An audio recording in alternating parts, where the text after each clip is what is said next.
പഠിക്കുവാൻ കർത്താവിന്റെ പാദങ്ങളിൽ അടുത്ത് വരുവാൻ ദൈവം നമ്മെ സഹായിച്ചല്ലോ. ജോയിൻ ചെയ്ത എല്ലാ പ്രിയപ്പെട്ടവർക്കായും ദൈവത്തെ സ്തുതിക്കുന്നു. എല്ലാവരെയും കർത്താവ് ധാരാളമായിട്ട് അനുഗ്രഹിക്കട്ടെ. ഈ രാത്രി ദൈവത്തിന്റെ പരിശുദ്ധാത്മാവ് നമ്മോട് ഇടപെടേണ്ടതിനായി ഒരു നിമിഷം കൂടെ നമുക്ക് പ്രാർത്ഥിക്കാം. മഹാകരുണയുള്ള കർത്താവെ, അവിടുത്തെ പാദങ്ങളിൽ അടിയങ്ങൾ അടുത്തു വരുന്നു. അവർ തൃക്കാൽക്കൽ ഇരുന്നു തിരുവചനങ്ങളെ പ്രാപിച്ചു എന്ന് തിരുവെഴുത്തിൽ വായിക്കുന്നത് പോലെ ഇന്ന് സന്ധ്യാവേളയിൽ കർത്താവിന്റെ പാദങ്ങളിലിരുന്ന് തിരുവചനങ്ങളെ പഠിപ്പാൻ, ചിന്തിപ്പാൻ ദൈവം ഞങ്ങളുടെ ബുദ്ധിയെ പ്രകാശിപ്പിക്കണമേ. ശബ്ദം ശ്രവിക്കുന്ന എല്ലാ പ്രിയപ്പെട്ടവരെയും കർത്താവിനെ ഗ്രഹിക്കണമേ. തിരുവചനം ഉള്ളതിന് വണ്ണം അതിൽ പ്രാഗൽഭ്യത്തോടെ സംസാരിപ്പാൻ കർത്താവിടെ എന്നെ ബലപ്പെടുത്തണമേ. അടിയങ്ങൾ എല്ലാവരും ഒരുമിച്ച് അനുഗ്രഹിക്കണമേ. യേശു ക്രിസ്തുവിന്റെ വിലയേറിയ നാമത്തിൽ അടിയങ്ങൾ പ്രാർത്ഥിക്കുന്നു, കേൾക്കുമാറാകണമേ. ആമേൻ. സ്തോത്രം, കർത്താവിന് സ്തോത്രം. കഴിഞ്ഞ ആഴ്ചയിൽ റോമാലേഖനം പഠിക്കുവാൻ വേണ്ടി അതിന്റെ മുഖവര നമ്മൾ ചിന്തിച്ചുകൊണ്ടിരിക്കുകയായിരുന്നു. റോമിലുള്ള വിശ്വാസികൾക്ക് അപ്പോസ്തലനായ പൗലോസ് എഴുതിയ ലേഖനമാണ് റോമാലേഖനം. പൗലോസ് അപ്പോസ്തലന്റെ ഒന്നാമത്തെ മിഷണറി യാത്രയിൽ പൗലോസും ബർന്നബാസും കൂടെ ആദ്യം പ്രവർത്തിച്ചത് ഗലാത്യയിലാണ്. അവിടെയാണ് സഭ ആദ്യമായിട്ട് ഉണ്ടായത്. എന്നാൽ മൂന്നാമത്തെ മിഷണറി യാത്രയിൽ കൊരിന്തിൽ ചെന്നപ്പോൾ അവിടെ വെച്ചാണ് റോമിലുള്ള വിശ്വാസികൾക്ക് ഈ കത്തെഴുതിയത്. ലേഖനങ്ങൾ എന്ന് പറഞ്ഞാൽ എഴുത്തുകളാണ്. അത് വളരെ വിശദമായ എഴുത്തുകൾ. അവരുടെ സംശയങ്ങൾ ദൂരീകരിക്കത്തക്ക നിലയിൽ എഴുതിയിട്ടുള്ള കത്തുകളാണ് ഈ ലേഖനങ്ങളെന്ന് നമുക്കറിയാം.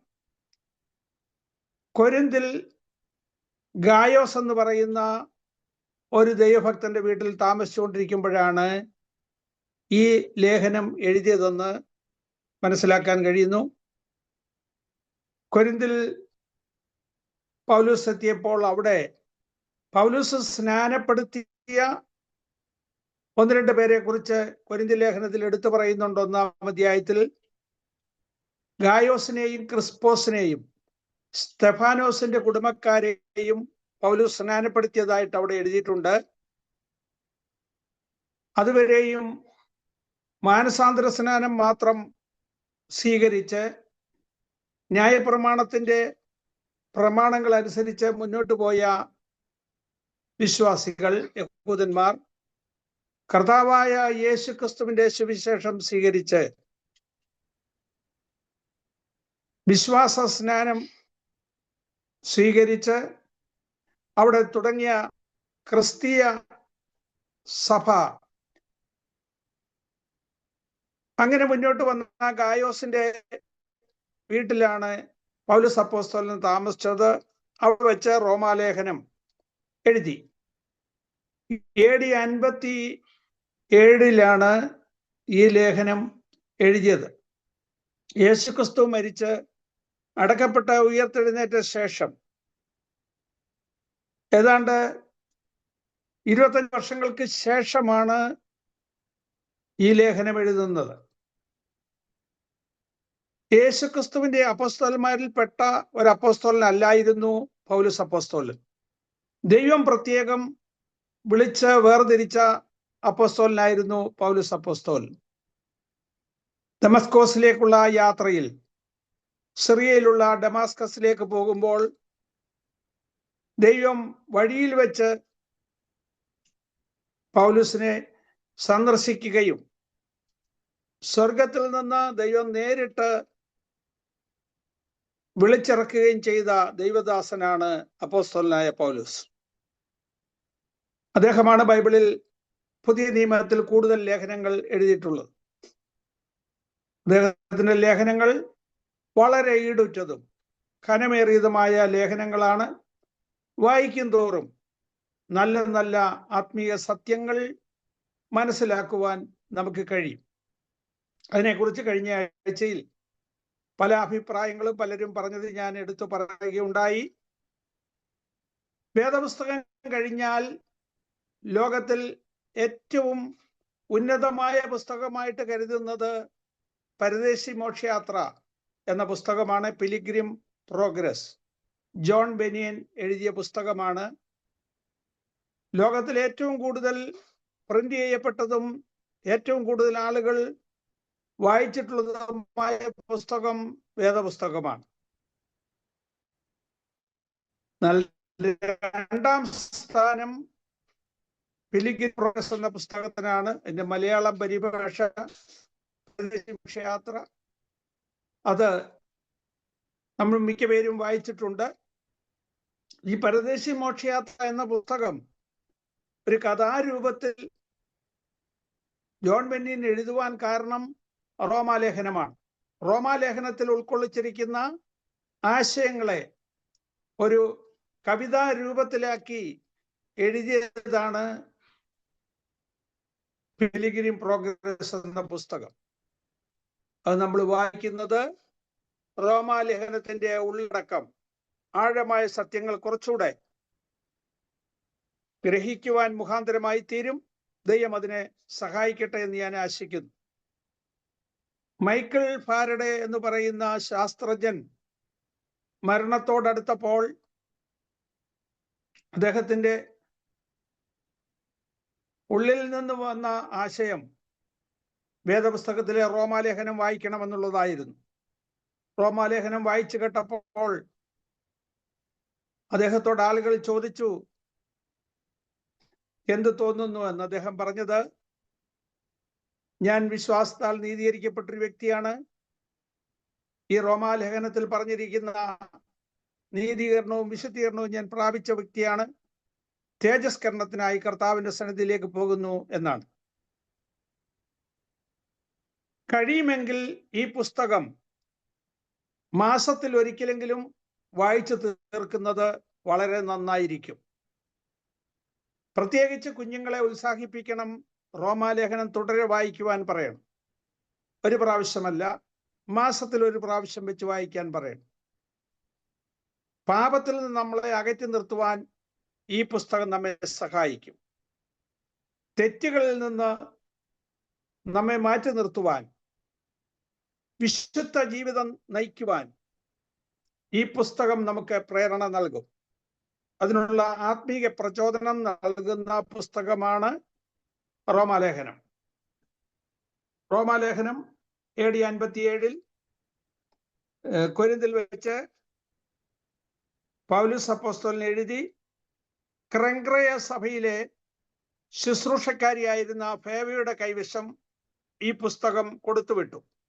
കഴിഞ്ഞ ആഴ്ചയിൽ ആ വാക്യം ഞാൻ വായിപ്പിക്കുകയുണ്ടായി. റോമാലേഖനം 16-ാം അധ്യായം 1 മുതലുള്ള വാക്യങ്ങൾ വായിച്ചാൽ അവിടെ എഴുതിയിട്ടുണ്ട്, ക്രെങ്ക്രയ സഭയിലെ ശുശ്രൂഷക്കാരത്തിയായിരുന്ന ഫേവയുടെ കയ്യിലാണ് ഈ പുസ്തകം, ഈ ലേഖനം റോമാ സഭയ്ക്ക് വേണ്ടി പൗലോസ് കൊടുത്തുവിട്ടത്. അതുവരെയും പൗലോസ് റോമിൽ പോയിട്ടില്ല. പൗലോസിന് റോമിൽ പോകാൻ ആഗ്രഹമുണ്ടായിരുന്നു. അതിനുവേണ്ടി താൻ പ്രാർത്ഥിച്ചു. നമ്മൾ എന്തെങ്കിലും ഒരു കാര്യം മനസ്സിലാഗ്രഹിക്കുന്നെങ്കിൽ അത് നിവൃത്തിയാകാൻ വേണ്ടി നിരന്തരമായി പ്രാർത്ഥിക്കണം. പ്രാർത്ഥനയിൽ പോരാടണം.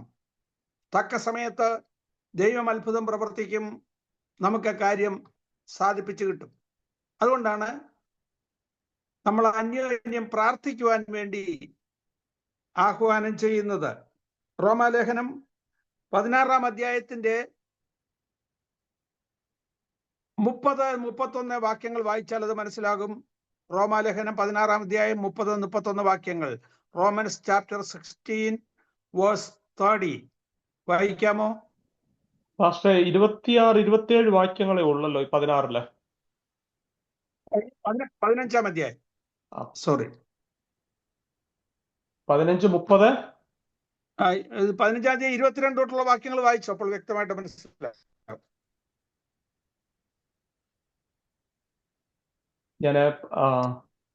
എന്നോടുകൂടെ പ്രാർത്ഥനയിൽ പോരാടണം. വർഷങ്ങളായി പൗലോസ് അപ്പോസ്തലൻ റോമിൽ പോകുവാൻ ആഗ്രഹിക്കുന്നു. തനിക്ക് സാധിച്ചില്ല. എന്നാൽ കാലങ്ങളായി താൻ പ്രാർത്ഥിച്ചുകൊണ്ടിരിക്കുകയാണ്. മാസിഡോണിയയിലും അക്കായയിലുമുള്ളവർക്ക് അന്ന് റോമൻ സാമ്രാജ്യത്തിന്റെ ഭരണത്തിന്റെ കീഴിലുണ്ടായിരുന്ന ഒരു പ്രവിശ്യയായിരുന്നു അക്കായ. അതിൽപ്പെട്ടതായിരുന്നു കൊരിന്ത്, എഫെസോസ്, സ്മുർന, പെർഗമോസ് തുടങ്ങിയ പട്ടണങ്ങളൊക്കെ.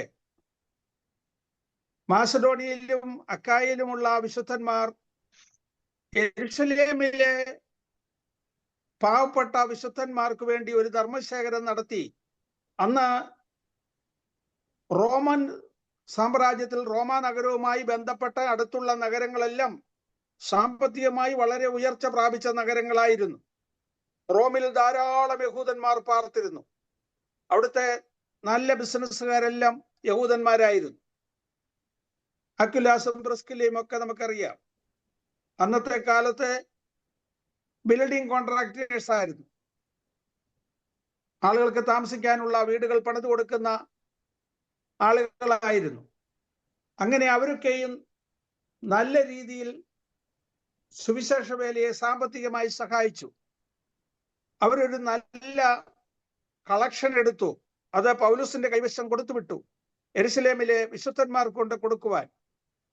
അത് കൊടുക്കുവാൻ വേണ്ടി പൗലോസ് യെരുശലേമിലേക്ക് പോകുന്നു. ആ യാത്രയുടെ അനുഗ്രഹത്തിനായും അത് കൊടുത്തിട്ട് മടങ്ങി വന്ന് റോമിൽ നിങ്ങളെ കണ്ട് നിങ്ങളോട് കൂടെ, സ്പാനയിലേക്കെന്ന് മലയാളത്തിൽ എഴുതിയിരിക്കുന്നു, ഇംഗ്ലീഷിൽ സ്പെയിൻ എന്നാണ് നമുക്കറിയാം. സ്പെയിനിലേക്ക് പോകാൻ വേണ്ടി വരുമ്പോൾ ആ വഴി വന്ന് നിങ്ങളെ കണ്ട് നിങ്ങളാൽ യാത്രയപ്പെടുവാൻ ഞാൻ ആഗ്രഹിക്കുന്നു എന്ന് പൗലോസ് അപ്പോസ്തലൻ ഓർപ്പിക്കുകയാണ്. എന്നാൽ എൻ്റെ ഈ ആഗ്രഹം സാധിക്കുവാൻ വേണ്ടി ഞാൻ നാളുകളായി പ്രാർത്ഥിച്ചുകൊണ്ടിരിക്കുന്നു. നിങ്ങളും എന്നോടുകൂടെ പ്രാർത്ഥനയിൽ പോരാടണം എന്നാണ് പൗലോസ് ഓർപ്പിക്കുന്നത്. നമ്മുടെ ജീവിതത്തിൽ എന്തൊരു വിഷയമുണ്ടെങ്കിലും പ്രാർത്ഥനയിൽ പോരാടണം. നമ്മൾ മാത്രമല്ല, മറ്റുള്ളവരോട് പ്രാർത്ഥനയ്ക്കായിട്ട് നമ്മൾ ആവശ്യപ്പെടാറുണ്ട്. തമ്മിൽ തമ്മിൽ പ്രാർത്ഥിക്കണം. സഭയിൽ കൂട്ടായ്മയ്ക്ക് നമ്മൾ കടന്നു വരുമ്പോൾ വിഷയങ്ങൾ പറഞ്ഞ് പ്രാർത്ഥിക്കുന്നത് കൊണ്ടാണ്. സാക്ഷ്യങ്ങൾ പ്രസ്താവിക്കുമ്പോൾ നിങ്ങൾ എല്ലാവരും എനിക്ക് വേണ്ടി പ്രാർത്ഥിക്കണം എന്ന് നമ്മുടെ ആവശ്യങ്ങൾ പറയുമ്പോൾ അത് കേട്ട് വെറുതെ കളയാതെ ആ വിഷയങ്ങളെ ഓർത്ത് പ്രാർത്ഥിക്കണം. തമ്മിൽ തമ്മിൽ പ്രാർത്ഥനയിൽ പോരാടണം. എങ്കിൽ മാത്രമേ വിഷയങ്ങൾ തക്ക സമയത്ത് നടക്കുകയുള്ളൂ. ദൈവത്തിന്റെ പരിശുദ്ധാത്മാവ് അതിന്മേൽ പ്രവർത്തിക്കും. ഇല്ല എങ്കിൽ ആ കാര്യങ്ങൾ നടക്കണമെന്നില്ല. കാരണം ദൈവമക്കൾക്ക് നന്മയായി അനുകൂലമായി ഒരു കാര്യവും നടക്കാതിരിക്കാൻ വേണ്ടി പിശാച് സർവശക്തിയോടും കൂടെ പ്രവർത്തിക്കും എന്നുള്ളത് നമ്മൾ ഓർത്തുകൊള്ളണം. അതിൽ നിന്നുള്ള വിടുതൽ കിട്ടാൻ വേണ്ടിയാണ് പ്രാർത്ഥനയിൽ പോരാടണമെന്ന് പ്രത്യേകം ഓർപ്പിക്കുന്നത്. നമുക്കറിയാം, ദാനിയേൽ പ്രാർത്ഥിച്ചുകൊണ്ടിരുന്നപ്പോൾ പാർസ് രാജ്യത്തിന്റെ പ്രഭു ദാനിയേലിന്റെ പ്രാർത്ഥന തടഞ്ഞു. എന്നാൽ പ്രധാന ദൂതനായ മിഖായേൽ വന്ന് ആ പാർസി രാജ്യത്തിന്റെ പ്രഭുവിനെ തടഞ്ഞിട്ട് പ്രാർത്ഥനയുടെ മറുപടി കൊടുക്കുവാൻ ഇടയായി. നമ്മുടെ പ്രാർത്ഥനയെ തടയുവാൻ, നമ്മുടെ ആഗ്രഹങ്ങളെ തടയുവാൻ സാത്താൻ പരിശ്രമിക്കും. അതിൽ നിന്നുള്ള വിടുതൽ ലഭിക്കുവാൻ ആത്മാവിൽ പോരാടണം, പ്രാർത്ഥിക്കണം. റോമിൽ എങ്ങനെയാണ് സഭയുണ്ടായെന്നുള്ളതിനെ കുറിച്ച് കഴിഞ്ഞ ആഴ്ചയിൽ 1-2 വാക്കുകൾ ഞാൻ ഓർപ്പിക്കുകയുണ്ടായി. യേശുക്രിസ്തുവിന്റെ മുമ്പ്, യേശുക്രിസ്തു ലോകത്തിൽ വരുന്നതിന് മുമ്പ് തന്നെ റോമിൽ ധാരാളം യഹൂദന്മാരുണ്ടായിരുന്നു. റോമാക്കാര് യെരുശലേം പിടിച്ചെടുത്തപ്പോൾ തന്നെ റോമിൽ നിന്നും ധാരാളം റോമാക്കാരെ യെരുശലേമിലേക്ക് മാറ്റിപ്പാർപ്പിച്ചു. യഹൂദന്മാരുടെ സ്വഭാവം മാറ്റാൻ വേണ്ടി. യഹൂദന്മാർക്ക് ഒരു പ്രത്യേകത ഉണ്ടായിരുന്നു. അവർ ന്യായപ്രമാണം അനുസരിച്ചാണ് മുന്നോട്ട് പോയിക്കൊണ്ടിരുന്നത്. അതുകൊണ്ട് മറ്റ് പ്രമാണങ്ങളൊന്നും അവരംഗീകരിച്ചിരുന്നില്ല. ഒരു രാജ്യത്തിന്റെ നിയമങ്ങളും അംഗീകരിക്കാൻ അവർ തയ്യാറല്ലായിരുന്നു. യഹൂദന്മാരും മുസ്ലിമുകളും തോറ പറയുന്നത് അനുസരിച്ചാണ് കാര്യങ്ങൾ ക്രമീകരിച്ചിരുന്നത്. അവരുടെ നിയമങ്ങൾക്കാണ് പ്രാധാന്യം, രാജ്യത്തിന്റെ നിയമങ്ങൾക്ക് പ്രാധാന്യമില്ല. അത് ഈ റോമാലേഖനത്തിൽ അവരുടെ സംശയമായിട്ട് അവർ പറഞ്ഞിട്ടുണ്ട്. ഞങ്ങൾ ദൈവിക പ്രമാണങ്ങൾ പ്രമാണിച്ച് ജീവിക്കുന്നവരാണ്, അതുകൊണ്ട് ലോകത്തിന്റെ പ്രമാണങ്ങളെ, രാജ്യത്തിന്റെ നിയമങ്ങളെ ഞങ്ങൾ പാലിക്കേണ്ടതുണ്ടോ? അതിനെക്കുറിച്ച് പൗലോസ് അപ്പോസ്തലൻ ഒരധ്യായം തന്നെ റോമാലേഖനത്തിൽ എഴുതേണ്ടതായിട്ട് വന്നു. ഇങ്ങനെയുള്ള പല പല സംശയങ്ങൾ അവർ ഉന്നയിച്ചത് കൊണ്ട് അതിൻ്റെയൊക്കെ മറുപടിയായിട്ടാണ് റോമാലേഖനം എഴുതുവാൻ ഇടയായത്. ഓരോയാണ് എഴുതിയിട്ടുള്ളത്.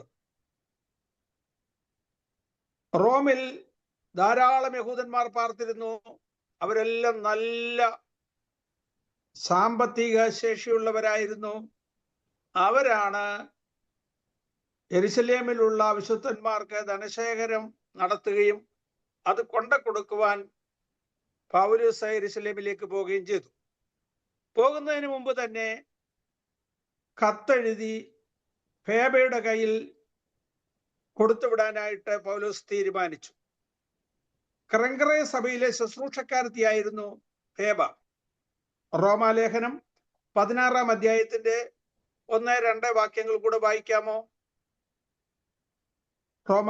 റോമർ 16 verse 1 and 2. നമ്മുടെ സഹോദരിയും ക്രംക്രയ സഭ നിങ്ങൾ വിശുദ്ധന്മാർക്ക് യോഗ്യമാവണ്ണം കർത്താവിന്റെ നാമത്തിൽ കൈക്കൊണ്ട് അവൾക്ക് നിങ്ങളുടെ സഹായം വേണ്ടുന്ന ഏത് കാര്യത്തിലും സഹായിക്കേണ്ടതിന് ഞാൻ നിങ്ങളെ ഭരമേൽപ്പിക്കുന്നു. അവളും പലർക്കും വിശേഷാൽ എനിക്കും സഹായം ചെയ്തിരിക്കുന്നു. മതി നോക്കുക, പൗലോസിന് വളരെ സഹായം ചെയ്ത ഒരു സഭയാണ് ക്രങ്കറെ സഭ. ആ സഭയിലെ ശുശ്രൂഷക്കാരിയായിരുന്നു ഫേബ. അന്ന് സഹോദരിമാർ സഭയിലെ ശുശ്രൂഷകൾ ചെയ്യുവാൻ വേണ്ടി പ്രത്യേകം ഉത്സുകരായിരുന്ന ഒരു സമയമാണ്.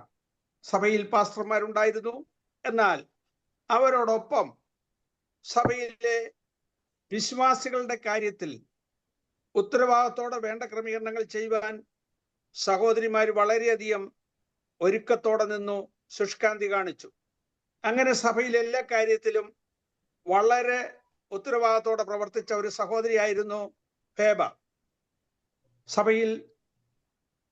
സഭയ്ക്ക് ചുവല് കൊടുത്തുകൊണ്ട് ഉത്തരവാദിത്തോടുകൂടെ പ്രവർത്തിക്കുന്ന സഹോദരിമാർ ധാരാളം ഉണ്ടായിരുന്നു. യേശുക്രിസ്തുവിന്റെ ശിഷ്യന്മാർ 12 പേരുണ്ടായിരുന്നത് പോലെ യേശുവിന്റെ ശിഷ്യഗണത്തിൽ സഹോദരിമാരായിട്ട് 7 പേരുണ്ടായിരുന്നതായിട്ടാണ് തിരുവെഴുത്തിൽ നമ്മൾ കാണുന്നത്. മഗ്ദലക്കാരത്തി മറിയയും, യേശുവിന്റെ അമ്മ മറിയയും, യേശുവിന്റെ അമ്മയുടെ സഹോദരി ശലോമി, സൂസന്ന, കൂസയുടെ ഭാര്യ, പിലാത്തോസിന്റെ സഹോദരിയായിരുന്ന ക്ലൗദിയ, ഇങ്ങനെ പല സഹോദരിമാര് യേശുവിനോട് കൂടെ പ്രവർത്തിച്ചിരുന്നതായിട്ട് തിരുവെഴുത്തിൽ നമ്മൾ വായിക്കുന്നുണ്ട്. അങ്ങനെ സഭയിൽ ഉത്തരവാദിത്തപ്പെട്ട ശുശ്രൂഷകൾ ചെയ്യുവാൻ സഹോദരിമാരെ നിയമിക്കപ്പെട്ടിരുന്നു. പ്രത്യേകിച്ച് സാമ്പത്തിക സഹായം ചെയ്യുവാൻ. സാമ്പത്തിക കാര്യങ്ങളിൽ ശുശ്രൂഷ ചെയ്തിരുന്ന ഹൂസയുടെ ഭാര്യ യോഹന്നായെ കുറിച്ച് തിരുവെഴുത്തിൽ നമ്മൾ വായിക്കുന്നുണ്ട്. അപ്പോൾ അങ്ങനെ സഭയിൽ ഉത്തരവാദിത്തോടുകൂടെ പ്രവർത്തിച്ച ഒരു സഹോദരിയായിരുന്നു ഫേബ. കറങ്ക്രൈ സഭയിലെ ശുശ്രൂഷക്കാരിയായിരുന്ന ഫേബ റോമിലേക്ക് പോകുന്നുണ്ട്. അതുകൊണ്ട് ഈ ലേഖനം എഴുതി റോമിലേക്കുള്ള വിശ്വാസികൾക്ക് കൊടുത്തുവിടുവാൻ പൗലോസ് തീരുമാനിച്ചു. ഈ ലേഖനം തർത്തോസ് എന്ന് പറയുന്ന ഒരാളിനെ കൊണ്ടാണ് എഴുതിച്ചത്. അവസാനം പൗലോസ് സ്വന്തം കൈയാൽ വന്ദനമൊക്കെ എഴുതി ഈ ലേഖനം റോമിലേക്ക് കൊടുത്തുവിട്ടു. റോമിൽ യേശുക്രിസ്തുവിന്റെ കാലത്ത് തന്നെ പല സിനഗോഗുകൾ ഉണ്ടായിരുന്നതായിട്ടാണ് ചരിത്രം പറയുന്നത്. ധാരാളം യഹൂദന്മാർ അവിടെ ഉണ്ടായിരുന്നത് കൊണ്ട് റോമിൽ പല സിനഗോഗുകളും ഉണ്ടായിരുന്നു. ആ സിനഗോഗുകളിൽ യഹൂദന്മാർ കൂടി വരികയും ദൈവത്തെ ആരാധിക്കുകയും അവരെ ന്യായപ്രമാണം അനുസരിച്ച് കാര്യങ്ങൾ ക്രമീകരിക്കുകയും ചെയ്തിരുന്നു. അങ്ങനെ ഇരിക്കുമ്പോൾ യെരുശലേമിൽ നടന്ന പെന്തക്കോസ്റ്റൽ കോൺഫറൻസ് നടക്കുമ്പോൾ റോമിൽ നിന്നും ധാരാളം യഹൂദന്മാർ പെന്തക്കോസ്റ്റൽ കോൺഫറൻസിന് വേണ്ടി യെരുശലേമിൽ കടന്നു വന്നു. പെന്തക്കോസ്റ്റ് കോൺഫറൻസ് കഴിഞ്ഞ് അവിടുന്ന് മടങ്ങിപ്പോയിട്ട് അവർ സിനഗോഗുകളിൽ ക്രിസ്തുവിന്റെ സുവിശേഷം അറിയിക്കുകയും അവിടെ സഭ ഉടലെടുക്കുകയും ചെയ്തു. അപ്പോസ്തലപ്രവൃത്തികളുടെ പുസ്തകം 2-ാം അധ്യായം 10-ാമത്തെ വാക്യം വായിക്കാമോ? Acts chapter 2 verse 10. അവിടെ പൊന്തോസിലും ആസ്യയിലും ഫ്രുഗ്യയിലും പംഫുല്യയിലും മിസ്രയീമിലും ആസിയയിലും പമ്പോസിലും തുർക്കിയയിലും മിസ്രയീമിലും ആ കുറേനയ്ക്ക് ചേർന്ന ലിബ്യ പ്രദേശങ്ങളിലും പാർക്കുന്നവരും റോമയിൽ നിന്ന് വന്നു പാർക്കുന്നവരും യഹൂദന്മാരും യഹൂദ മതാനുസാരികളും ക്രേത്യരും നിന്നുള്ള ആളുകളും പെന്തക്കോസ്റ്റൽ കോൺഫറൻസിന് വന്നിരുന്നു. യെരുശലേമിൽ നടക്കുന്ന പെന്തക്കോസ്റ്റൽ കോൺഫറൻസിൽ കൂടുവാൻ റോമിൽ നിന്നുള്ള ആളുകൾ ഉണ്ടായിരുന്നു. യേശുക്രിസ്തു മരിച്ച അടക്കപ്പെട്ട ഉയർത്തെഴുന്നേറ്റ ശേഷം ഈ ക്രിസ്തുവിന്റെ സുവിശേഷം അഥവാ കൃപയുടെ സുവിശേഷം കേട്ട് ക്രിസ്തുവിന്റെ കൽപ്പന പ്രകാരം ജീവിച്ച 1-ാം നൂറ്റാണ്ടിലെ ആദ്യത്തെ സഭ മർക്കോസിന്റെ മാളിമുറിയിൽ കൂടിയപ്പോൾ പരിശുദ്ധാത്മ പകർച്ച ഉണ്ടായി. അവർ അന്യഭാഷകളിൽ സംസാരിച്ചു, ദൈവത്തെ മഹത്വപ്പെടുത്തി. വന്നുകൂടിയ ജനത്തിന്റെ ഭാഷയിൽ അവർ ദൈവത്തിന്റെ വൻകാര്യങ്ങൾ പ്രസ്താവിച്ചു. റോമിൽ നിന്ന് കടന്നു വന്ന ആളുകൾക്ക് മനസ്സിലാകത്തക്ക രീതിയിൽ അവരുടെ ഭാഷയിൽ ദൈവത്തിന്റെ ആലോചന അറിയിച്ചു എന്ന് വേണം മനസ്സിലാക്കാൻ. അവരൊക്കെ പറയുന്നുണ്ട്, നാം ജനിച്ചു വളർന്ന നമ്മുടെ ഭാഷയിൽ ഇവർ ദൈവത്തിന്റെ വൻകാര്യങ്ങളെ പ്രസ്താവിക്കുന്നു. അപ്പോൾ റോമിൽ നിന്ന് കടന്നു വന്ന ആളുകളും അവരുടെ ഭാഷയിൽ ദൈവത്തിന്റെ വചനം കേൾക്കുകയും അവരും പരിശുദ്ധാത്മാവിനെ പ്രാപിക്കുകയും ചെയ്തു. അങ്ങനെ പരിശുദ്ധാത്മാവിനെ പ്രാപിച്ച് മടങ്ങിപ്പോയ റോമാക്കാർ യഹൂദന്മാരായാണ്, റോമിൽ ജനിച്ചു വളർന്നവരാകാം. അവരൊക്കെ തിരിച്ചു ചെന്നിട്ട് റോമിൽ കൂട്ടായ്മ ആരംഭിപ്പാനിടയായി. സിനഗോഗിൽ അത് നിമിത്തം പ്രശ്നമുണ്ടായി. സിനഗോഗ് രണ്ടാകാനിടയായി. യഹൂദന്മാർ ന്യായപ്രമാണം പ്രമാണിച്ച് മുന്നോട്ട് പോകുന്നവരും സുവിശേഷം കേട്ട് യേശുക്രിസ്തു വിശ്വസിച്ച് വിശ്വാസനാനം സ്വീകരിച്ച് മുന്നോട്ട് വന്നവർ ക്രിസ്തീയ സഭയായിട്ട് പല വീടുകളിൽ കൂടുകയും ചെയ്യുവാനിടയായി. അങ്ങനെയാണ് റോമാലേഖനം 16-ാം അധ്യായത്തിന്റെ 3 വാക്യങ്ങളിൽ വായിക്കുമ്പോൾ അക്വിലാസും പ്രിസ്കില്ലയും റോമിൽ അവരുടെ വീട്ടിലെ സഭയെ കുറിച്ച് പറയുന്നുണ്ട്. അപ്പോൾ റോമിൽ അവരുടെ വീടുകളിലൊക്കെ സഭകൾ തുടങ്ങി, പല കൂട്ടായ്മകളും ഉണ്ടായി. സിനഗോഗിൽ യഹൂദന്മാർ പ്രശ്നം ഉണ്ടാക്കി. ന്യായപ്രമാണം നല്ലതും വിശുദ്ധവുമാണെന്ന് അവർ വാദിച്ചു. റോമിലുള്ള ചില വിശ്വാസികൾക്കും ആ ചിന്തയുണ്ടായിരുന്നു. പിന്നെന്തിനാണ് പുതിയ സുവിശേഷം? പിന്നെന്തിനാണ് യേശുക്രിസ്തുവിന്റെ ഈ ഉപദേശം? പിന്നെന്തിനാണ് സ്നാനപ്പെടുന്നത് എന്ന് വാദിച്ചത് കൊണ്ട് ആ സംശയത്തിനും കൂടെ മറുപടിയായിട്ടാണ് റോമാലേഖനം എഴുതിയത്. റോമാലേഖനം എഴുതുവാൻ മറ്റൊരു കാരണം, നല്ല പ്രവൃത്തികൾ ചെയ്ത് നന്മ ചെയ്ത് നല്ലവരായി ജീവിച്ചാൽ അബ്രഹാമിന്റെ സന്തതികളായി നിത്യതയിലേക്ക് പോകും, അഥവാ ദൈവരാജ്യത്തിലേക്ക് പ്രവേശിക്കും എന്ന ചിന്താഗതിയായിരുന്നു അവിടെയുള്ള റോമക്കാർക്കുണ്ടായിരുന്നത്. പിന്നെ നമ്മൾ ക്രിസ്തീയ വിശ്വാസം, അതിന്റെ സ്നാനമൊക്കെ ആവശ്യമുണ്ടോ എന്ന സംശയം അവർക്കുണ്ടായി. അതിനുവേണ്ടിയാണ് റോമാലേഖനം 4-ാം അധ്യായം പ്രത്യേകമായിട്ട് എഴുതിയത്. അതിന്റെ മറുപടിയായിട്ട് മറ്റൊരു കൂട്ടര് കൃപ പെരുകേണ്ടതിനെ പാപം ചെയ്തുകൊണ്ടിരിക്കാം. പാപം പെരുകിടത്ത് കൃപ അത്യന്തം വർദ്ധിച്ചു. അതുകൊണ്ട് കൃപ പെരുകണമെങ്കിൽ കൂടുതൽ പാപം ചെയ്യണം. പാപം ചെയ്തതുകൊണ്ട് കുഴപ്പമില്ല, കൃപ പെരുകുമെന്ന് വാദിക്കുന്ന ഒരു ഗ്രൂപ്പ്. അതിനെ എതിർത്തുകൊണ്ടാണ് 6-ാം അധ്യായം എഴുതുവാനിടയായത്. ഇങ്ങനെ പല പല സംശയങ്ങൾ റോമിലെ സഭയിൽ ഉണ്ടായിരുന്നത് കൊണ്ട് അതിൻ്റെ എല്ലാം മറുപടിയായിട്ടാണ് റോമാലേഖനം എഴുതിയത്. ഇനി ഒരു കാര്യം കൂടി ഓർക്കണം. അന്ന് സഭയിൽ സംശയമുണ്ടായാൽ അതിന് പരിഹാരം വരുത്തുവാൻ ഒരു വേദപുസ്തകമില്ലായിരുന്നു.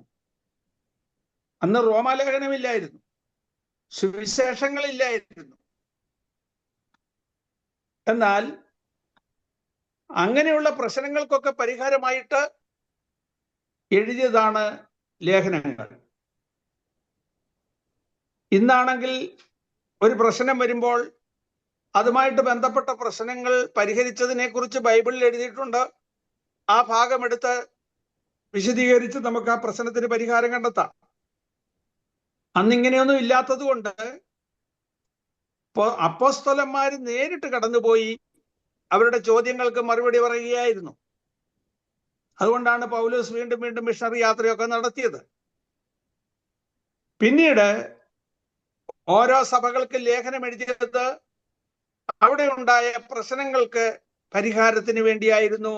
അവരെ സ്ഥിരീകരിക്കേണ്ടതിന് വേണ്ടി, ഉറപ്പിക്കേണ്ടതിന് വേണ്ടി, അവരെ വിശുദ്ധ ജീവിതം നയിക്കേണ്ടതിന് വേണ്ടി, ദൈവകൃപയിൽ നിലനിൽക്കേണ്ടതിന് വേണ്ടി, ഇങ്ങനെ വിവിധ കാരണങ്ങളാലാണ് ലേഖനങ്ങൾ എഴുതപ്പെട്ടത്. എഴുതിയ ലേഖനം ക്രങ്കറേ സഭയിലെ ശുശ്രൂഷക്കാരത്തിയായിരുന്ന ഫേബയുടെ കയ്യിൽ കൊടുത്തുവിടുവാൻ കാരണം അന്ന് പോസ്റ്റൽ സർവീസ് ഇല്ലായിരുന്നു. ഇന്നത്തെ നമ്മുടെ പിള്ളേരാണെങ്കിൽ ചിന്തിക്കും,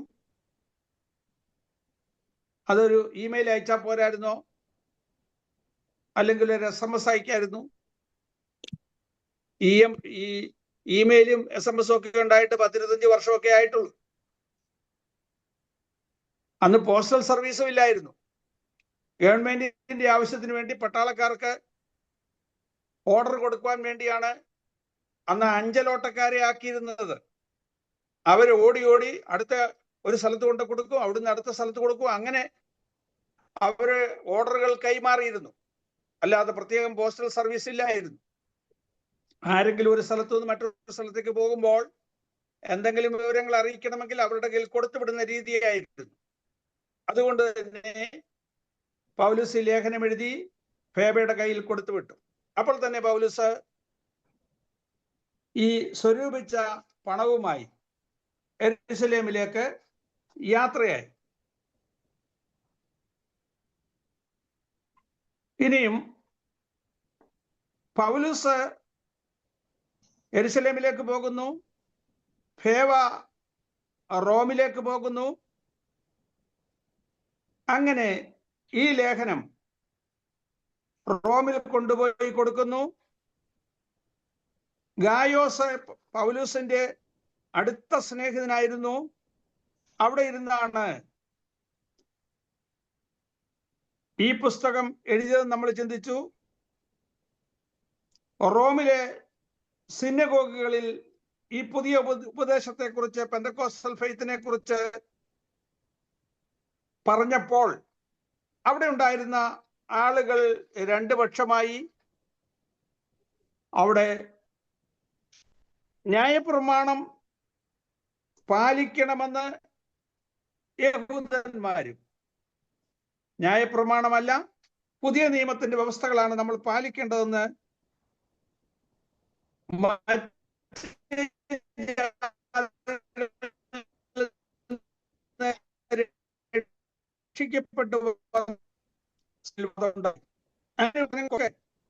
പരിഹാരത്താൻ വേണ്ടിയാണ് ഈ പുസ്തകം എഴുതിയത്. പൗലോസിന് മനസ്സിൽ ഒരാഗ്രഹം ഉണ്ടായിരുന്നു, പോകണമെന്നും അവിടെ ചെന്ന് വിശുദ്ധന്മാരെ കാണണം, അവരുടെ കൂടെ പാർക്കണം എന്നൊക്കെ ആഗ്രഹമുണ്ടായിരുന്നു. റോമാലേഖനം 1-ാം അധ്യായം 9 വാക്യം വായിക്കാമോ? Romans chapter 1 verse 9 onwards. ഞാൻ ഞാൻ ഇടപെടാതെ ഇടപെടാതെ നിങ്ങളെ ഓർത്തുകൊണ്ട് ദൈവേഷ്ടത്താൽ എപ്പോഴെങ്കിലും നിങ്ങളുടെ അടുക്കൽ വരുവാൻ സാധിക്കേണ്ടതിന് എന്റെ പ്രാർത്ഥനയിൽ എപ്പോഴും യാചിക്കുന്നു എന്നുള്ളതിന് അവന്റെ പുത്രനെ കുറിച്ചുള്ള സുവിശേഷ ഘോഷണത്തിൽ ഞാൻ എന്റെ ആത്മാവിൽ ആരാധിക്കുന്ന ദൈവം എനിക്ക് സാക്ഷി. അടുത്തോടെ വായിച്ചട്ടെ. നിങ്ങളുടെ സ്ഥിരീകരണത്തിനായി ആത്മീക വരം വല്ലതും നിങ്ങൾക്ക് നൽകേണ്ടതിന്, അതായത് നിങ്ങളുടെ അടുക്കൽ വരുവാൻ ആഗ്രഹിക്കുന്നത്, ദൈവം ഒരു ആത്മപ്രേരണ എന്റെ ഉള്ളിൽ തന്നിട്ടുണ്ട്. നിങ്ങളുടെ അടുക്കൽ വരണമെന്നും നിങ്ങളെ കാണണമെന്നും നിങ്ങളോടൊത്ത് ദൈവവചനം പങ്കിടണമെന്നും ഒക്കെ ആഗ്രഹമുണ്ട്. അത് നടക്കും. ഞാൻ അതിനുവേണ്ടി പ്രാർത്ഥിച്ചുകൊണ്ടിരിക്കുകയാണ്. അതെങ്ങനെ സംഭവിക്കുമെന്ന് ചോദിച്ചാൽ, അതിനുവേണ്ടി പ്രാർത്ഥിച്ചാൽ മതി. പ്രാർത്ഥനയിൽ നിങ്ങൾ എന്നോട് കൂടെ പോരാടണം. ഞാൻ വരുന്നതിന്റെ ഉദ്ദേശം എന്താണ്? നിങ്ങളെ ഉറപ്പിക്കാൻ വേണ്ടിയാണ്, സ്ഥിരീകരണത്തിന് വേണ്ടി. നിങ്ങളുടെ സ്ഥിരീകരണത്തിനും, അടുത്ത എന്താ പറഞ്ഞേ? ആത്മീയ വരം വല്ലതും നിങ്ങൾക്ക് നൽകേണ്ടതിനും. പൗലോസ് അപ്പോസ്തലൻ അവിടെ ചെല്ലുമ്പോൾ ആത്മീയമായ വരം പലതും നിങ്ങൾക്ക് ലഭിക്കും. ആത്മീയ വരങ്ങളെ കുറിച്ച് സംസാരിക്കും. പരിശുദ്ധാത്മാവ് മുമ്പേ പോകും. താൻ ചെല്ലുമ്പോൾ പരിശുദ്ധാത്മാവിന്റെ പ്രവൃത്തിയോട് നടക്കുമ്പോൾ ആത്മീയമായ വരങ്ങൾ, അന്യഭാഷ, പ്രവചനം, രോഗശാന്തി വരം തുടങ്ങിയ വരങ്ങളൊക്കെ നിങ്ങൾക്ക് ലഭിക്കും. ആത്മീയ വരങ്ങളൊക്കെ നിങ്ങൾക്ക് ലഭിക്കണം. അതിനു വേണ്ടി കൂടെയാണ് ഞാൻ കടന്നു വരുന്നത്. അടുത്തത്, അതായത് നിങ്ങൾക്കും എനിക്കും ഒത്തൊരുമിച്ചുള്ള വിശ്വാസത്താൽ നിങ്ങളോടുകൂടെ എനിക്കും നമുക്ക് രണ്ടു കൂട്ടർക്കും നല്ല ആശ്വാസം ലഭിക്കുവാനിടയാകണം. ഇങ്ങനെയുള്ള വിവിധങ്ങളായ വിഷയങ്ങളാണ് പൗലോസ് അപ്പോസ്തലൻ അവിടെ ചെല്ലുവാൻ ഉദ്ദേശിച്ചതിന്റെ കാരണങ്ങളായിട്ട് താൻ പറയുന്നത്. അവിടെ കടന്നു എന്ന് സന്തോഷത്തോടുകൂടി അവരോടുകൂടെ പാർത്ത് അവരാൽ യാത്ര അയക്കപ്പെടുവാൻ താൻ ആഗ്രഹിച്ചു. റോമാലേഖനം 4-ാം അധ്യായത്തിൽ നാം കാണുന്നു,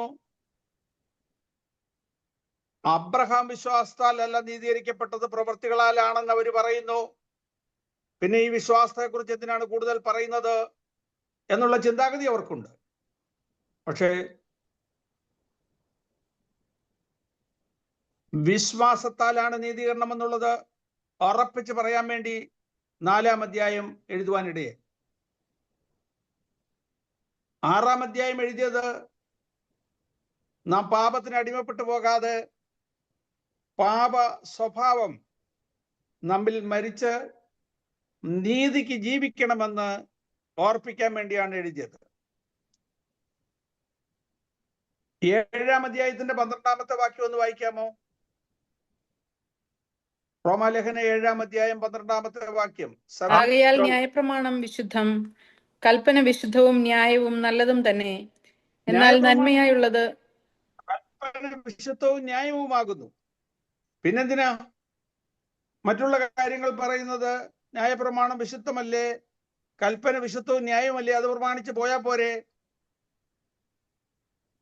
കൽപ്പന പ്രമാണിച്ചാലും ന്യായപ്രമാണം ആചരിച്ചാലും വിശ്വാസത്താൽ നീതീകരിക്കപ്പെട്ടെങ്കിലേ ദൈവരാജ്യത്തിന് അവകാശിയാകൂ എന്നുള്ളത് സ്ഥാപിക്കാൻ വേണ്ടിയാണ് 7-ാം അധ്യായം എഴുതിയത്. നല്ലവരായിട്ട് ജീവിച്ച് നന്മ ചെയ്താൽ അതുകൊണ്ട് നിത്യത്തിൽ കടക്കാം എന്ന് ചിന്തിക്കുന്നവരുണ്ട്. പോരാ, രക്ഷ പ്രാപിച്ചു എങ്കിൽ മാത്രമേ നിത്യത്തിൽ കടക്കാൻ സാധിക്കുകയുള്ളൂ എന്നുള്ളത് ഉറപ്പിക്കാൻ വേണ്ടിയാണ്.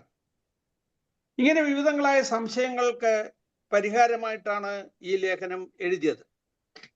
ഇനി ചിന്തിച്ചു നോക്കുക, ഓരോ വിഷയങ്ങൾക്കും അതിൻ്റെതായ ടേംസ് ഉണ്ട്. അതിൻ്റെതായ ടേംസിലുള്ള വാക്കുകളുണ്ട്. ഉദാഹരണമായിട്ട് നിങ്ങൾ മെഡിക്കൽ സ്കൂളിൽ പോയാൽ അല്ലെങ്കിൽ നേഴ്സിംഗിന് പഠിച്ചാൽ അവിടെ പറയുന്ന വാക്കുകൾ സാധാരണ നമ്മൾ ഉപയോഗിക്കുന്ന വാക്കുകളായിരിക്കത്തില്ല. അതിന് പ്രത്യേക മെഡിക്കൽ ടേംസ് ഉണ്ട്,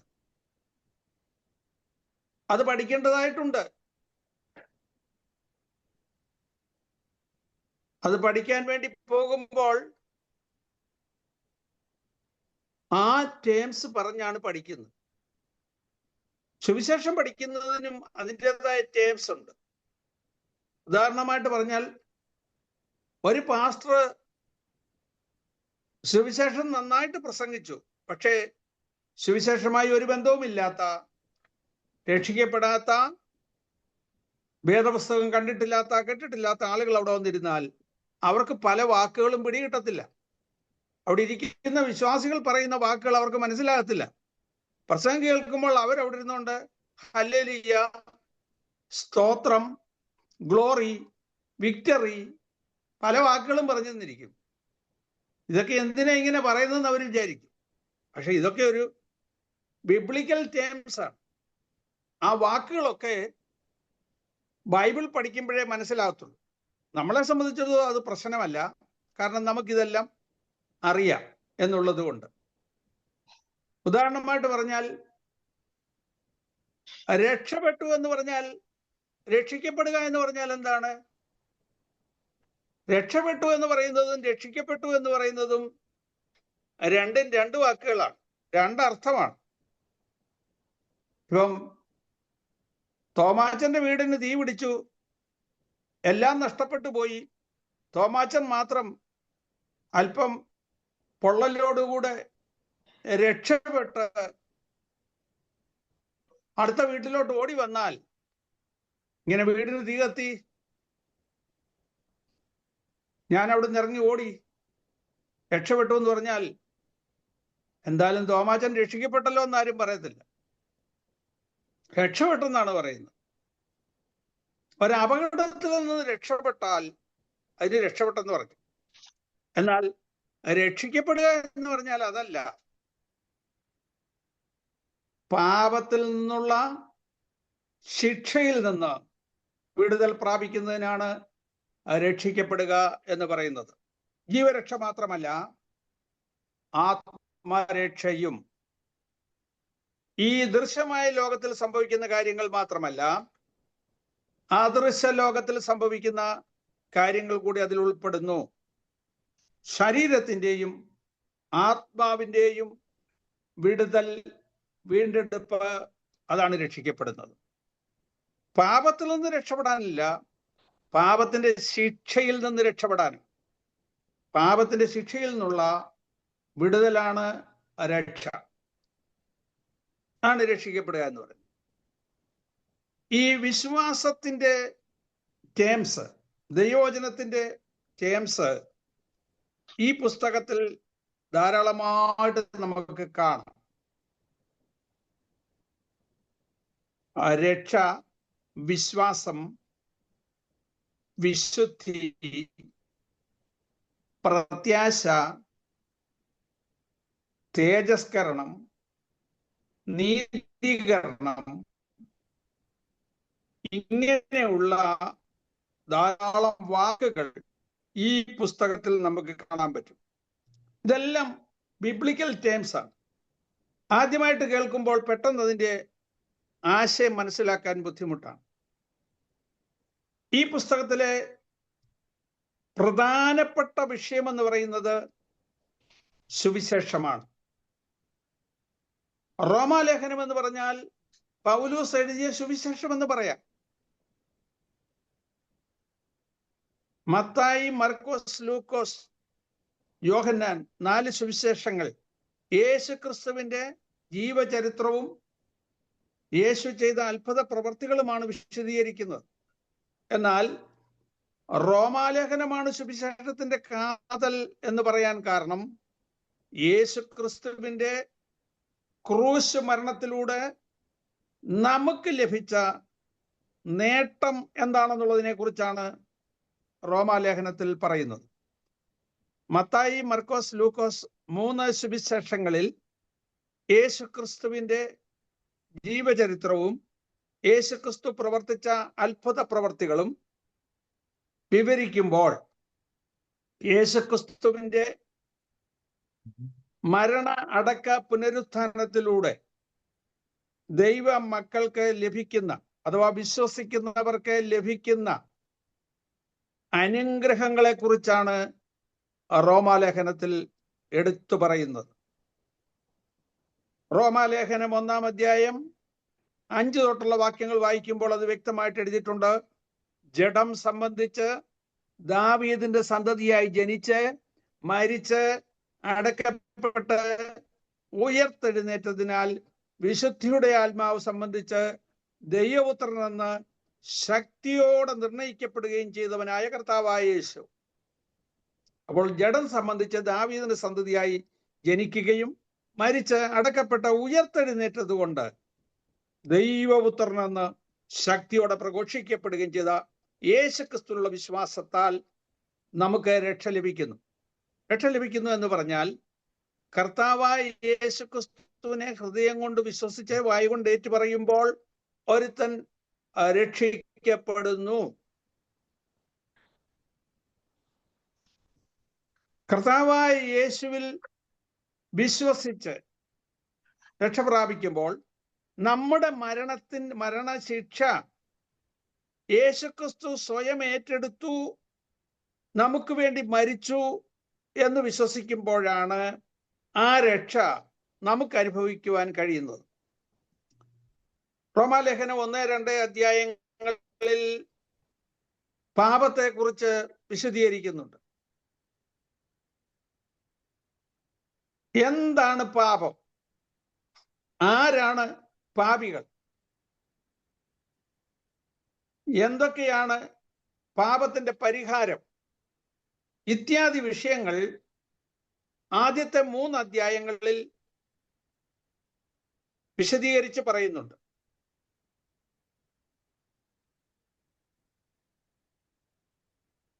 പാപത്തിന്റെ ശമ്പളം മരണം. നീതിമാൻ ആരുമില്ല, ഒരുത്തം പോലുമില്ല. എല്ലാവരും പാപം ചെയ്ത് ദൈവ തേജസ്സില്ലാത്തവരായി തീർന്നു.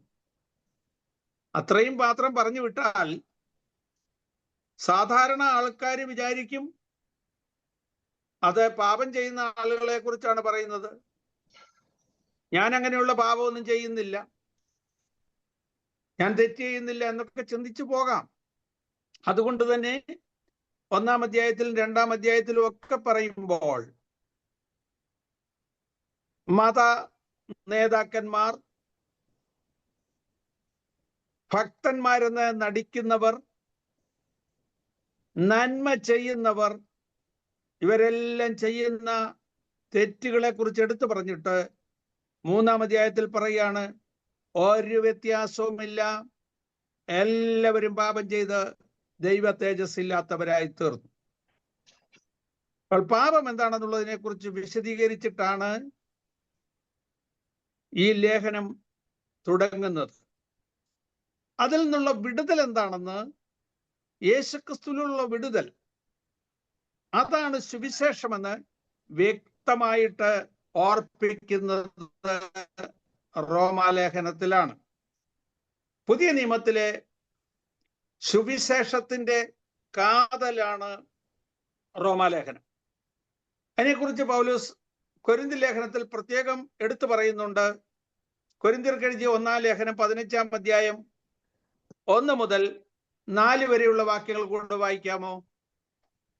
1 Corinthians chapter 15 1-4. എന്നാൽ സഹോദരന്മാരെ, ഞാൻ നിങ്ങളോട് സുവിശേഷിച്ചതും നിങ്ങൾക്ക് ലഭിച്ചതും നിങ്ങൾ നിൽക്കുന്നതും നിങ്ങൾ വിശ്വസിച്ചതും വൃഥാവലെന്ന് വരികിൽ നിങ്ങൾ രക്ഷിക്കപ്പെടുന്നതുമായ സുവിശേഷം നിങ്ങൾ പിടിച്ചുകൊണ്ടാൽ ഞാൻ ഇന്നവിധം നിങ്ങളോട് സുവിശേഷിച്ചിരിക്കുന്നു എന്ന് നിങ്ങളെ ഓർപ്പിക്കുന്നു. ക്രിസ്തു നമ്മുടെ പാപങ്ങൾക്ക് വേണ്ടി തിരുവെഴുത്തുകളിൻ പ്രകാരം മരിച്ചു അടക്കപ്പെട്ടു. തിരുവെഴുത്തുകളിൻ പ്രകാരം 3-ാം നാൾ ഉയർത്തെഴുന്നേറ്റു. കേഫാവിനും പിന്നെ 12 പേർക്കും പ്രത്യക്ഷനായി എന്നിങ്ങനെ ഞാൻ ഗ്രഹിച്ചത് തന്നെ നിങ്ങൾക്ക് ആദ്യമായി ഏൽപ്പിച്ചു തന്നുവല്ലോ.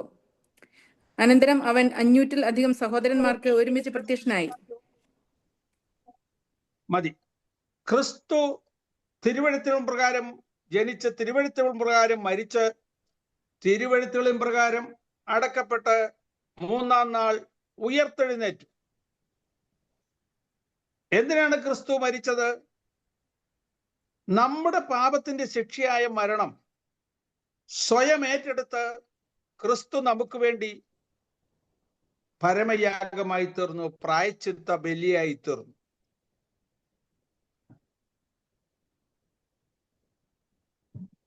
പത്ത് പേര് കൂടി ഒരാളെ കൊന്നുകളഞ്ഞാൽ ആ 10 പേരും കൊലപാതകരാണ്.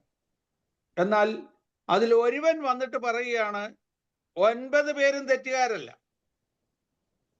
ഞാനാണ് തെറ്റ് ചെയ്തത്, ശിക്ഷ ഞാൻ ഏറ്റെടുത്തുകൊള്ളാം എന്ന് ഒരുവൻ മുന്നോട്ട് വന്ന് പറഞ്ഞാൽ ആ 9 പേരെയും വെറുതെ വിടും, ഒരാൾ ശിക്ഷിക്കപ്പെടും. ലോകത്തിലുള്ള സകല മനുഷ്യരും പാപം ചെയ്തു, ഒരു വ്യത്യാസവുമില്ല, എല്ലാവരും പാപം ചെയ്തു. എന്നാൽ പാപത്തിന്റെ ശിക്ഷയായ മരണം യേശുക്രിസ്തു ഏറ്റെടുക്കുകയാണ്. അവൻ പാപം ചെയ്തിട്ടില്ല, അവന്റെ വായിൽ വഞ്ചന ഒന്നും ഉണ്ടായിരുന്നില്ല. എന്നാൽ നാം അവനിൽ ദൈവത്തിന് നീതിയാകേണ്ടതിന് അവൻ നമുക്ക് വേണ്ടി പാപം ഏറ്റെടുത്ത് പ്രായശ്ചിത്ത ബലിയായി തീർന്നു. അതിൽ വിശ്വസിക്കുമ്പോഴാണ് ഒരു വ്യക്തി രക്ഷിക്കപ്പെടുന്നത്. അങ്ങനെ രക്ഷിക്കപ്പെട്ട ദൈവപൈതൽ ശരീരത്തിലും ആത്മാവിലും ജീവിതത്തിൽ അശുദ്ധി പറ്റാതെ വിശുദ്ധിയോടെ ജീവിച്ച് ദൈവനീതിയിൽ നീതീകരിക്കപ്പെട്ട് നിത്യതയ്ക്കായി ഒരുങ്ങി തേജസ്കരിക്കപ്പെടണം. അതാണ് ലേഖനങ്ങളിൽ പ്രത്യേകമായിട്ട് പൗലോസ് വ്യവഹരിക്കുന്നത്.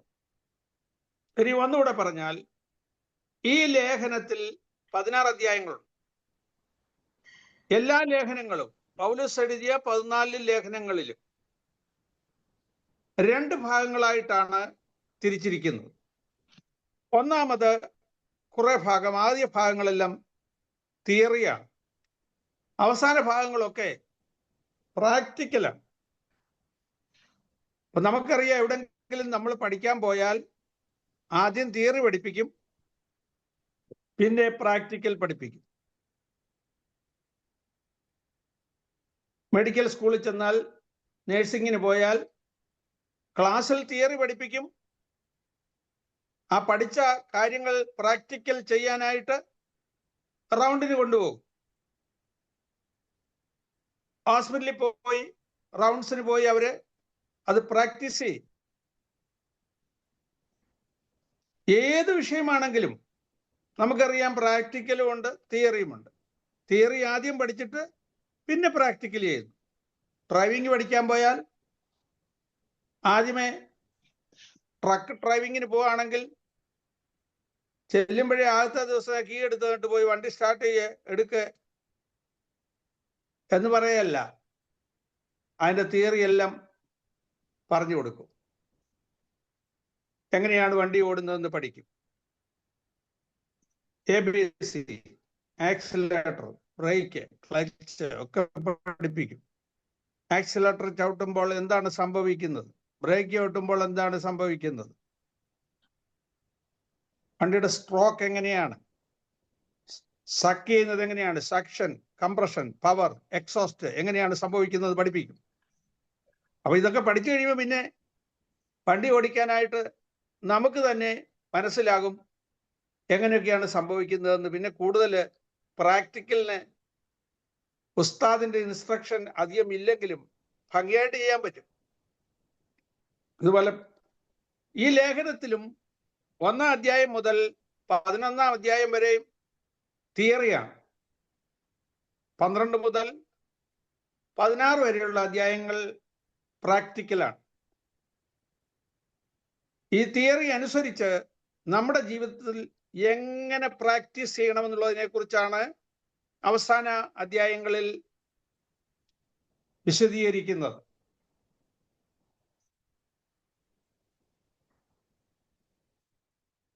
ആദ്യമായിട്ട് നന്നായിട്ട് തിയറി പഠിക്കണം, നമ്മൾ പ്രാക്ടീസ് ചെയ്യണം. വിശ്വാസം എന്ന വാക്ക് നിങ്ങൾ ഈ പുസ്തകം മിക്കവാറും പേരും വായിക്കണമെന്ന് പറഞ്ഞു വായിച്ചു കാണുമെന്ന് ഞാൻ വിചാരിക്കുന്നു. ഇനി നിങ്ങൾ ഒരു മൈൻഡ്ഫുൾ ലിവിങ്ങിലേക്ക് വരണം. മൈൻഡ്ഫുൾ ലിവിങ് എന്ന് പറഞ്ഞാൽ അറിഞ്ഞ് ജീവിക്കുക. നമ്മൾ ഒരു മിനിറ്റിൽ എത്ര പ്രാവശ്യം ശ്വാസോച്ഛ്വാസം ചെയ്യുന്നു, ഒരു ദിവസം എത്ര സ്റ്റെപ്പ് നടക്കുന്നു, ഇങ്ങനെയൊക്കെ ഇപ്പം നമ്മൾ നോക്കത്തില്ലേ?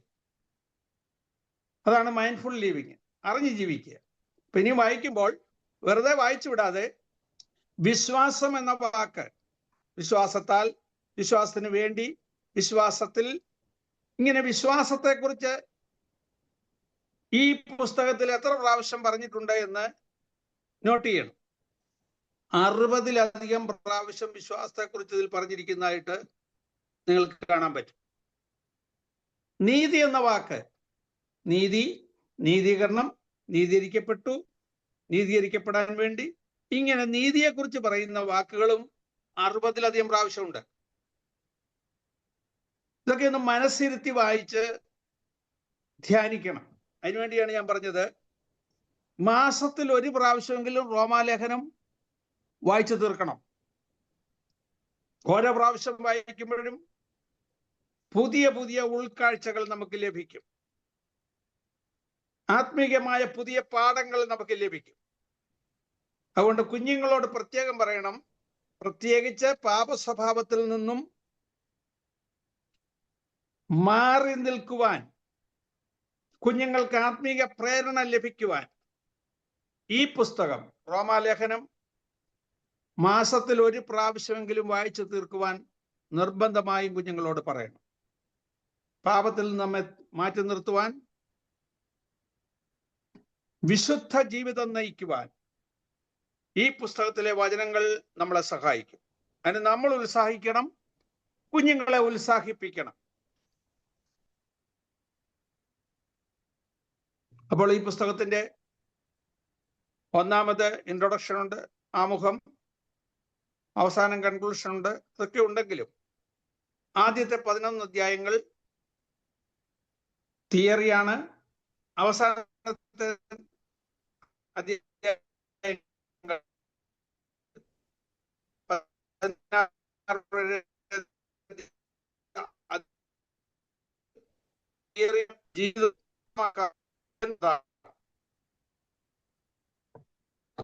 അധ്യായങ്ങൾ തന്നെ 1 മുതൽ 8 വരെയുള്ള അധ്യായങ്ങൾ ലോകത്തിലുള്ള എല്ലാ മനുഷ്യർക്കും വേണ്ടി ക്രിസ്തു മരിച്ചു എന്നും രക്ഷ ലോകത്തിലുള്ള സകല മനുഷ്യർക്കും പ്രഖ്യാപിക്കപ്പെട്ടിരിക്കുന്നു എന്നതിനെ കുറിച്ചാണ്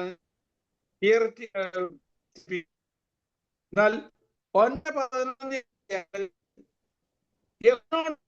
ബന്ധത്തിൽ രക്ഷയെ പ്രവർത്തിക്കുന്നു എന്നുള്ളതിനെ കുറിച്ചാണ്. കാരണം യഹൂദനെ ദൈവം പ്രത്യേക വേർതിരിച്ച സമൂഹമാണ്. അവര് ദൈവത്തെ പ്രവർത്തിക്കുന്നില്ല, അവർക്കും കടന്നില്ല. അപ്പോൾ ക്രിസ്ത്യസ് എന്ന് പറയുന്ന യഹൂദൻ മറ്റു ജാതികളിൽ നിന്നും ക്രിസ്തുവിനെ രക്ഷിതാവ് മുന്നോട്ട് വന്ന രക്ഷിക്കപ്പെട്ട സഭ, ആ സഭകളായി തീരുവാൻ ദൈവം സഹായിച്ചതോർത്ത് ദൈവനെ സ്തോത്രം ചെയ്യുന്നു. ആ കൃപയിൽ നിലനിന്ന് വിശുദ്ധീകരണം പ്രാപിച്ച് തേജസ്കരിക്കപ്പെടുവാൻ നമുക്കിടയാകട്ടെ. അതിനുവേണ്ടി നമുക്ക് പ്രാർത്ഥിക്കാം. അടുത്ത ആഴ്ച മുതൽ ഇതിന്റെ ഉള്ളടക്കത്തിലേക്ക് നമ്മൾ കിടക്കുകയാണ്. 1-ാം അധ്യായം തൊട്ട് പ്രത്യേകം പ്രാർത്ഥിക്കുക, വചനം വായിച്ച് ഈ ക്ലാസ്സുകൾക്ക് വേണ്ടി കടന്നു വരുക. ദൈവമായ കർത്താവേ അനുഗ്രഹിക്കുമാറാകട്ടെ. Praise the Lord.